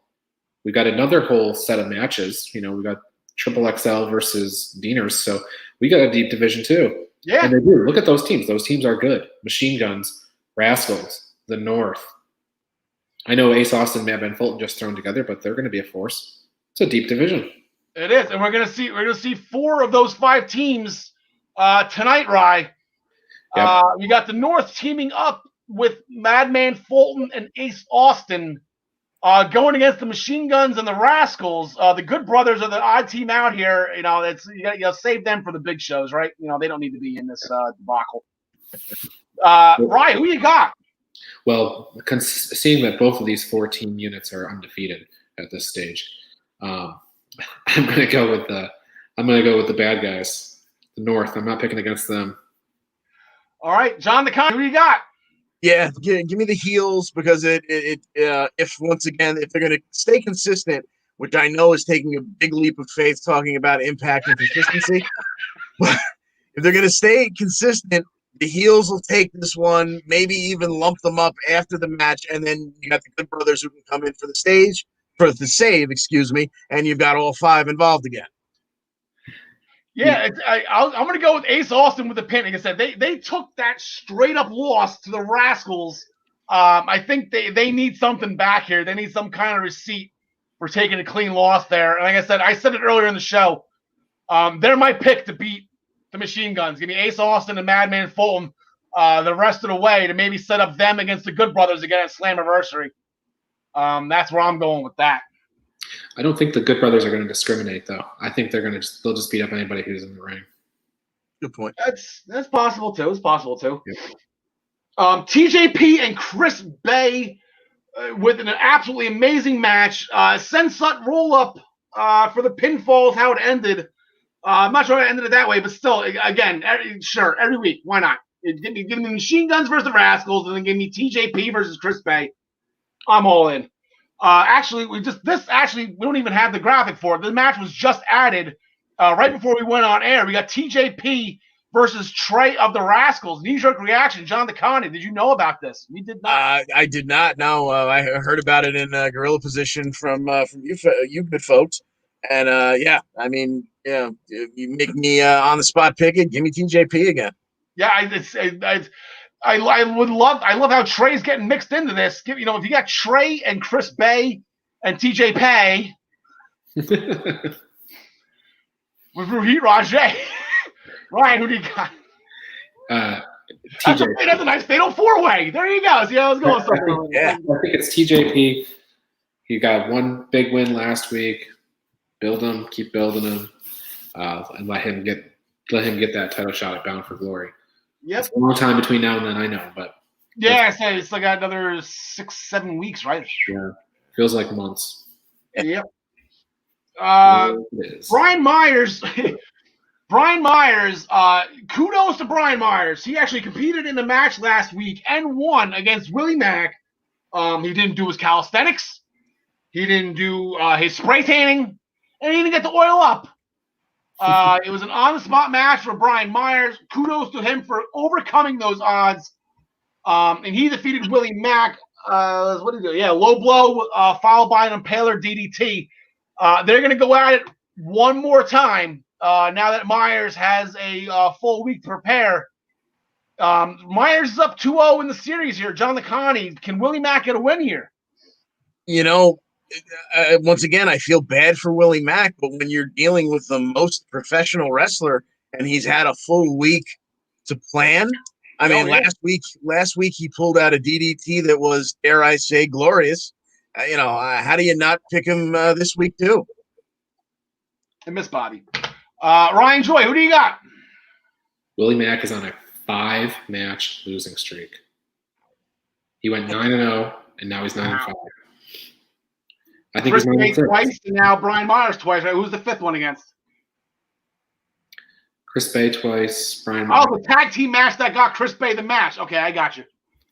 So Chris Bay 3 times. Yes. Wow. I'm going Myers. Yeah, no reason to go against Brian Myers right now. This isn't WWE either. I don't know if they have buyback wins, as I call them. One guy wins one week, the other guy wins the other week, so nobody gets buried. And something struck a nerve with Al. you know why? Try being a fan of this guy your entire life. That's why I'm so thinking about it. There's no one who gets accused of using a shovel more, so I know exactly why that hit a chord. You guys say I'm not doing this anymore. Let's see, there's a Knockouts tag team match. They were doing an interview with Kylie Ray and Susie after their first week back in the Impact Zone from Wrestle House. Was interrupted by the Knockouts champion Deonna Purrazzo and her associate Kimber Lee. So they're going to go at it in the tag team match. Kylie Ray is the number 1 contender after her win at Slammiversary. Hope that kind of plays out to to Bound for Glory. That'd be awesome. But Ryan, before I take this graphic down, promote your boys. Yeah, I Draw Wrestlers has been doing all these Impact wrestlers that you see that are illustrated, but all done by I Draw Wrestlers. You can see them on Instagram and Facebook. Alrighty. So, John Connie, our senior Impact correspondent. I don't believe I gave you your official title for this show yet. You are our Impact guy. Yeah, you own the night, John DeConnie. Who do you got? You know what? Since Kimber Lee is in this match to take the pinfall for Deonna, I'm going to go with Kylie Ray continuing on her roll. Yeah, I'm still going to go with Deonna with the win, but you're exactly right. Ryan Joy. I like Kylie Ray in this match. I think that unit is going to win, but look for slowly Susie turning into Su Yung, and what's that impact of that going to be on the future title shot or challenger afterwards? So.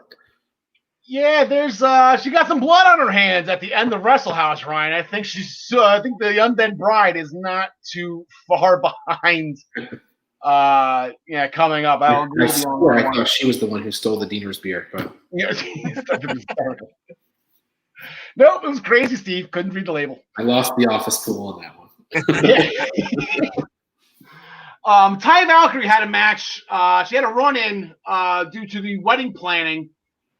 For Johnny Bravo and for Rosemary. Taya wants to take control of the whole thing. Tasha Steelz and Kiara Hogan telling, Johnny to step up, man, up playing your own wedding, which kind of just, I don't get that one. I figured the women will have the major part of it. I know I let my wife plan pretty much the majority of the 3 that we had to plan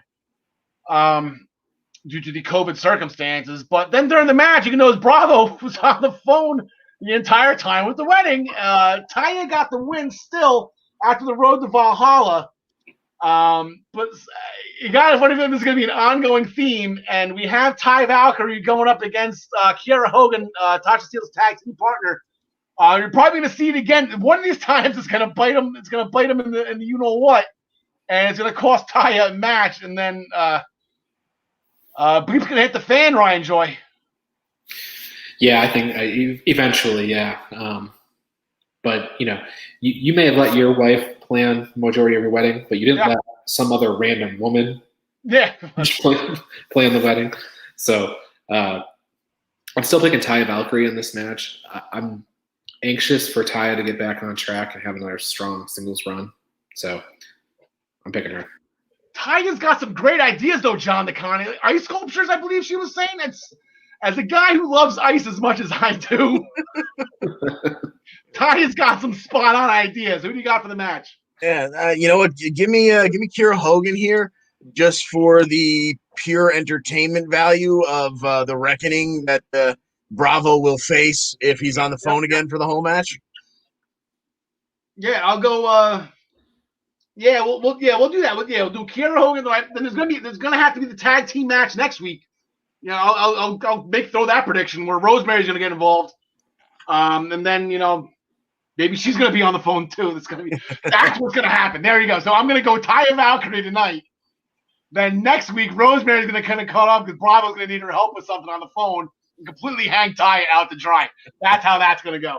All right, so we're gonna go Taya Valkyrie tonight though. Here we go. Heath needs some more money for campaigning that Rhino is going to go get, most likely from Hernandez. So here we go again with Rhino and Hernandez, which is not getting old to me. It's not pretty, but I love it. I think it's absolutely great that Rhino and Hernandez had this feud over arm wrestling and money and whatnot. It's pretty good. We have a new talk show starting tonight. John DeConnie will leave you out of this conversation. Actually, we're just going to fast forward right through it. Rob Van Dam has the whole effing show starting tonight. I say we have this conversation. Let's just it's going to be more of Katie Forbes talking than Rob. That's what we're kind of thinking here. So let's just hope that we're wrong. But then again, I guess it's going to be a hit show because if you're going up against Locker Room Talk and the ratings, I guess that's what's this is really going to be that hard. That's the highest rated segment in all of Impact Wrestling. I think we have more viewers than Locker Room Talk does. We have one more match to get to real quick. Ryan Joy, you can make your first pick on this one because you just mentioned it briefly. We have the rematch from probably one of the greatest Wrestle House segments there was in the grand finale episode. We got Triple XL going against the Teeners. This just kind of surprised me when I ran the tag rankings or the tag records on these. Triple XL has a Triple XL bad win-loss record, and the Deaners are undefeated. I'll go the Deaners. Yeah, is it the Deaners? I guess I will say if you got the win. I didn't count it. Wrestle House. They got the Fuji in. I know Cousin Jake got the Fuji in. Yeah. John DeConnie, who do you got? I'm gonna go with the Deaners. I like the Deaners. They're fun. Give me Triple XL just for the fun of it. As a fellow fat man. All right. Impact does own their night back. Last week they didn't. Last week they had to deal with night 2 of Super Tuesday in NXT, where I mentioned at the beginning of the show, Finn Balor, he joins a very exclusive club, becoming a 2-time NXT champion, along with Samoa Joe and along with Shinsuke Nakamura. You got the 1916, Ryan. You're shooting the guys. I'll go with you this way. You got the 1916, or I guess some kind of variation of that DDT, off the top rope for the win after they each kicked out of each other's finishers. Yeah, the whole match I thought was pretty good, and then You build to that point where Finn Balor is hurt. He climbs the ropes. Adam Cole comes after him. 1916, some sort of DDT suplex maneuver for the win. All good. I'm ready for the Balor era. Balor versus Walter. Take over. Yeah, champion versus champion. We might see that. War Games is coming up. I don't know. Maybe if you can get Imperium. I know 2 guys are already here. We'll get to them in a second. Wolf and Walter, I still believe, are overseas. The War Games is coming up. We got to start making some War Games predictions, Survivor Series predictions. We're gonna have a little bit of fun in the next coming weeks. Those are my two of my favorite shows. But afterwards, John DeConnie, Adam Cole showing face tendencies here. Yeah, he gave a nod. He said that the better man won. It won't happen the same way, when they meet again. But he gave him a little too sweet backstage, and then called him the better man tonight. So maybe right now he's not in full D-bag mode, but you never know. It's always just around the corner, right, for the UE. Yeah, Finn Balor's in the Too Sweet. They can do that to each other. Finn Balor was the original leader of the Bullet Club. He is an original member. He is the original leader. Later on down the line, Adam Cole was the leader of, the Ring of Honor division of the Kenny Omega run Bullet Club, and it was over in Japan when they actually had this spread. I believe Cole had control of the Bucks and Marty Scurll over stateside in Ring of Honor's version of the collective unit. It was all one group. But it'd be interesting to see. I said tune in tomorrow night to see where we're going to go. I'm sure Finn Balor's going to come out first. And I don't know if it's going to be Cole. I don't know if it's going to be Ciampa. I don't know who's next. His first challenger is going to be, but I guess we'll have to wait and see. There was a steel cage match on NXT last week as well. We had 2 cage matches between last night on Raw, between El Hijo de Mysterio and Seth Rollins. Last Wednesday, we had Rhea Ripley and Mercedes Martinez. That was John DeConnie just as good, if not better, than Dom and Seth.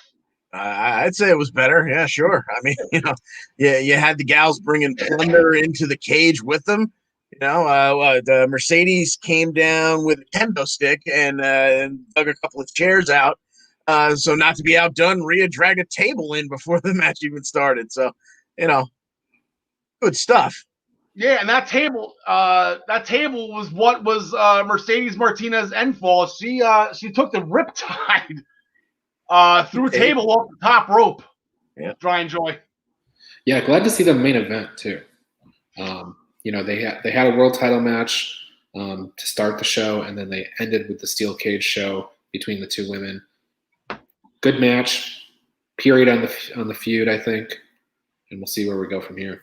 Yeah, Rhea Ripley, is she officially done with the Roberts? I mean, that feud was just way too short, though. I mean, that's how long have Dom and Seth been going on? And we get Rhea Ripley and Mercedes Martinez for 2 weeks, 3 weeks, this. I don't know. I feel like it's over though, but I don't see Rhea Ripley immediately going to Io Shirai. So no, this is going to War Games. Can you stretch these 2, Team Mercedes versus Team Ripley in War Games? Can we do this? Be worth a shot. That's a long time. We were just saying how long to go Bound for Glory. Bound for Glory is 7 years. That's right. Take on another 4 after that for War. Yeah. That might be too far. Bronson Reed defeated Austin Theory after Tsunami Splash from the top. I like the name of that. I think very well done. It was actually kind of funny. Theory went for his ATO. He tried to lift up. You see his legs wobbling under him he couldn't hold it. I thought that Austin Theory, you know what? Thinking about it now, hindsight's 2020. We all had Austin Theory, at least most of us did. He's still got to get punished. I guess he just got demoted. He was suspended. Apparently, SpongeBob suspended him. I guess he's got to pay his dues before he gets back up on top again. Going back to the Robert Stone brand, Robert Stone actually found Shotzi's tank in the back. The bane of his existence is Shotzi Blackheart's tank. Shotzi confronted Stone about it. Then Shotzi gets jumped by Alita, who accidentally bumps into the NXT Women's Champion Io Shirai. They spill over into the ring. And here we go. It ends up, they gang up on Aliyah and Robert Stone. But then they kind of look at each other. Shotzi kind of gave Io a look, say, okay, here we go. I want a shot at the title. It's not a title match right now, but they're going to go at it tomorrow night in a non-title match. Like I said, NXT, they don't keep track of the records. I don't think this is an FTR case. Maybe Shotzi does pull some kind of miracle win here at Earl Title shot, John DeConnie. Yeah, maybe even Robert Stonebrand tries to get involved and accidentally costs Io the match or something like that. Something to give them a reason to then do it for the title, I suppose. Yeah, Ryan Jordan, like I said, Robert Stone's he's gonna play a factor into this. Yeah, I think it's gonna be Io Shirai wins with some outside help from Robert Stone. Not that she's requesting the help, but it's just gonna be something that happens. Yeah, the champ's undefeated. I mean, I'll stay with her right now for staying undefeated, but if you have people like Dakota Kai and Tegan Nox and all these, top-notch women, they can't beat Shirai. And then Shotzi's going to do it? I just feel like that's a little – and that's not a shot on Shotzi yet. I just feel like she's new and she's just not – I don't know. I just don't put her on the same level as Tegan and Dakota right now. And this could be Shotzi showing that she can go. Yeah. Then we look forward to a title match down the road. Staying in the women's division, dinner at the Garganos didn't go as we thought, John DeConnie. Like I said, I thought Tegan was going to be in trouble the entire night. I'm like, she's going to get crushed. She's going to get crushed. It just turned into a food fight, and actually they had reconciled right up until the end. And they're like, all right, here's cheers to, Candice is like, cheers to me winning the NXT Women's Championship. And Tegan's like, no, that's not going to happen. And let the food fight begin. So they're going to go right back at it, put those two in the ring.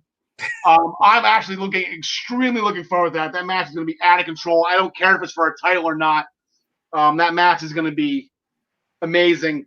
Roderick Strong defeated Killian Dane with a jumping knee. Took one jumping knee to take down Killian Dane after interference or distraction from Bobby Fish of the Undisputed Era. I figured it would have taken a little bit more to take down Killian Dane. But then Drake Maverick tried to come out for a save as well, and he got slapped or punched for his efforts again by Killian Dane. I think eventually those two are Drake's going to keep coming at him. It's going to be kind of funny. But we actually have two titles going into tomorrow night. They're going right back on Wednesday into the Wednesday Night Wars. They're going guns a-blazing. Like I said, two title matches. The first one, Imperium is getting a rematch for the NXT Tag Team Championships against our beloved champions of Breezango. Hey, everybody, look, it's Tyler. Again, we will put up Tyler's Twitter address later. Not Tyler Breeze, but Tyler Dell to help him out. But, Ryan, we need an updated graphic with the championship belt here. They're going to defend. I got Breezango. You got to update your graphics here. Yeah, I know. I think I'm going to go Breezango here. It just doesn't make sense for them to drop the belts right away with no defenses. Yeah, the only thing I would say that would work for Imperium's favor is exactly what Gary said at the top of the show. If you got Walter as champ, you got Imperium as a different brand's tag champ, but they still have gold. And then somehow Alexander Wolf wins that tournament for the Heritage Cup. And then John DeConnie, Imperium's looking pretty good. Yeah, you've got a new we got all the gold scenario going on. Yeah. But I'm going to stick with Breezango because, I mean, for the love of God, they're not Sasha Banks. Yet to be proven. And then speaking of somebody else making their first title defense, I guess we're going to keep taking shots at Sasha Banks. Damien Priest is actually going to be putting up his newly won North American Championship against Timothy Thatcher. John Smith is probably watching this right now. He's been chiming in all night. I just put the one comment up. He called me out for saying Lucha Express, so I didn't want to promote that. But this is the match that he wants. I don't know who he would take. I feel like he wants Thatcher deep down, but I got a funny feeling it's Damien Priest will be his pick. It's going to be my pick. Maybe not a clean win, maybe some kind of disqualification. I feel this going deeper than tomorrow night, John DeConnie. Yeah. I think they're setting up Damien Priest to, not that Thatcher's a good guy by any means, but I feel like they're giving Damien kind of a sleazy kind of feel to him. He's hitting on the interviewer last week and taking her into the hot tub, and that's his celebration after every match. So Yeah. I think Priest wins here, and by almost maybe not heel tactics, but I don't know. There's no good feel to his title run right now. There's a little weird. No, he's the anti-hero. It's like like I said, he kind of went face over that during that loss to Finn Balor, but I don't think he really changed who he was. He's just fighting bad guys now. Ryan Joy. Yeah, Priest. I mean, I agree. It seems like you have a little John Smith heel on heel action here. That's what it feels like. But I like Thatcher.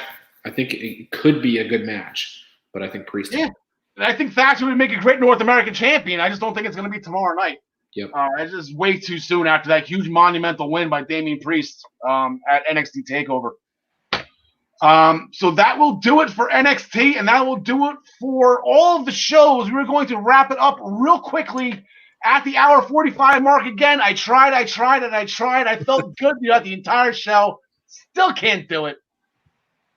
Real quick, as you mentioned Sasha Banks, and he forgot to give the shout out last week. The interview right before the match, the Women's Tag Team Championship match where Sasha and Bayley were going, that interview was conducted by Elise Ashton. For those who don't know, Local Girl Gone Good. She is the former in-game host for the New York Islanders. And I gave her credit. Those two had an ongoing feud. No, they were waiting, and it took Elise Ashton's hard-hitting questions, tough-nose reporting, to finally put the nail in those two coffins. So Elise Ashton, congratulations. You were the one that broke up the greatest women's tag team of all time, with the greatest women's feud of all time. And she got a hard-hitting question. She interviewed AJ Styles this past Friday on SmackDown. She's not screwing around. Somebody put a fun tweet that she's the April O'Neil of Friday Night SmackDown. So good for her.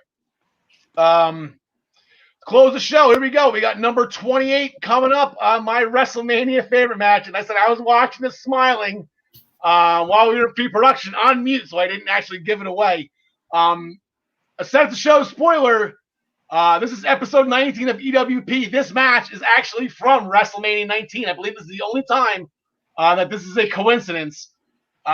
Probably not the match you think of, but it's going to be the match you're going to see like, oh, that's right, that match was awesome. The WWE Tag Team Championship triple threat match between Team Angle, the Guerreros, and the unlikely team of Chris Benoit and Rhino.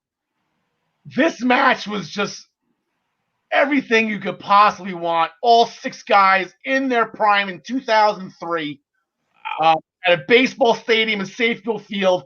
Team Angle just in the company, not even a month and a half. They won the belts right away, walked into Safefield Field, and I believe the match ended. Rhino was in the ring, speared both speared both Charlie Haas and Chavo Guerrero, but then Shelton Benjamin was actually the legal man. He came in and pinned Chavo after the gore for the win. The Guerreros, we know, are an amazing tag team. Both Chris Benoit and Rhino missed the WrestleMania prior 18 due to neck surgeries. Everything about that match was just absolutely greatness. It gets forgotten in a lot of the conversations, and I guess rightly so. There's a lot of great matches in WrestleMania history. That one is one of my favorites, though. John Nicani, any thoughts on that? Yeah, I remember it when it was one of those things you sparked the memory of it, and I remember rooting like you wouldn't believe for Team Angle because not that we were friends or anything, but the Haas brothers were freshmen at Seton Hall with me in '92, so I was all about the world's greatest tag team. Wow! And they said they were Team Angle at the time. They were in the company for a month and a half. Ryan Joy, and you remember how they came in? No. They were a gift from Paul Heyman to Kurt Angle. That's right. Kurt Angle was with Paul Heyman at that time. And Kurt, I'm going to give you something. We got two collegiate athletes, and as it was Team Angle was born, I believe it said Kurt, that was his last WrestleMania. He had to go with neck surgery. Team Angle probably, I think they disbanded right after that, became the world's greatest tag team. But that is that story. That was number 28. W. What's that? That was the last time Shelton Benjamin got a W. Yeah, I think that's his only WrestleMania win. I believe he's 1-6. And Rhino hasn't aged. Rhino was a lot thinner back then, though. Rhino was moving around. He was hustling. So, like I said, next week, it'll be number 27. There are now 27 weeks. We're still at 28 weeks. 28 weeks away from WrestleMania 37. For those that actually checked out Sunday Night Football between the Dallas Cowboys and the Los Angeles Rams, they did a lot of in-depth looking at SoFi Stadium, the $5 billion complex that hopefully, God willing, WrestleMania 37 will be at that facility. Again, $5 billion. I believe the next most expensive stadium on the list was like 2.1, and I forget which one it was. It wasn't MetLife, but MetLife was top 3, I think. The Raiders place. The Raiders was like 2.1 billion. The Raiders just cracked 2 billion. But it's where the Rams and the Chargers are playing, $5 billion complex. And it was just absolutely gorgeous. I am excited for WrestleMania, which is now in 28 weeks. Go to minutesthebelltime.com. Subscribe to the Body Slam Brigade weekly newsletter. Ryan does a great job writing it. It's a very enjoyable read. We'll put you gotta put that back up. Next week, please come back again. We're going to be episode 20, where it all begins again. Next Tuesday at 6 o'clock. Please join us on YouTube on the I-95 Sports Networks and the Blackjack Media Networks. We love having you guys. Please like the show. Please love the show. And again, for anybody that can help out Tyler Adele with his issues, please tweet Tyler with your soothing recommendations. It doesn't have to be prescription. Any type of herbal medicine, anything that you need, please tweet Tyler at his handle right there with the hashtag Tyler's butt is burning. Thank you very much for joining us. For Ryan Joy, our senior, you got a lot of titles now, NJPW, Ring of Honor, NWA correspondent. For John DeConnie, our senior Impact correspondent. John Smith will be back next week. Hopefully Tyler will be well. Thank you very much, Gary Mahaffey, for staying up so late over across the pond in England to talk some UK with us. We are so happy to have you. And again, thank you very much for watching. Alexa Bliss, again, Alexa Bliss, we love you. Keep doing that, Sister Abigail, girl. She is going to be so much fun in the next couple of weeks. John DeConnie, take it away. Yes, indeed. Thanks for joining us. And as always, we wish you the best in all your future endeavors. Yes, the UK is back, baby!